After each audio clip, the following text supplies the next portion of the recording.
When exponents are regular numbers, like 2 and 3, that's cool. We got that. But when they start making them all weird, like fractions, it's like, WTF? Your math teacher may have been like, oh, you just take the nth root of the mth power. Duh. And you're like, WTF? Cannot be WTFing all the time. You have to know why it works. Then you don't even really have to remember because you just get it. Let's start with 3 to the 1/2. What happens if you square that? You get 3 to the 1/2 times 3 to the 1/2, and you add the exponents, and you get 3 to the 1, which is 3. Now ask yourself what the square root of 3 actually means. It means the number that, when multiplied by itself, gives you 3. We just saw that 3 to the 1/2 times itself gives you 3, so they mean the same thing. 3 to the 1/2 is the same thing as the square root of 3.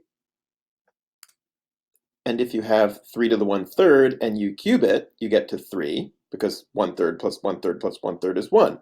It's the same thing that happens if you take the cube root of 3 and cube that. Wow.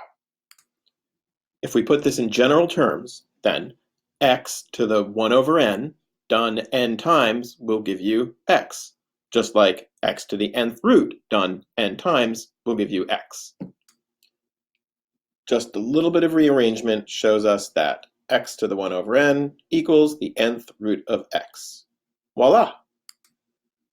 Okay, so now what about the m part? What about x to the nth root of m? Well, if we know that 3 to the 2/3 is the same as 3 to the 3rd squared, then x to the m over n is the same as x to the 1 over n to the m, which, if we just rearrange it the way we've learned, is the nth root of x to the m. Done! Now, if you want to really understand this stuff and never forget it, then go find a friend and teach it to them. And teach it to them in a way that they definitely understand, and you're going to find that you understand it really well too. Good luck.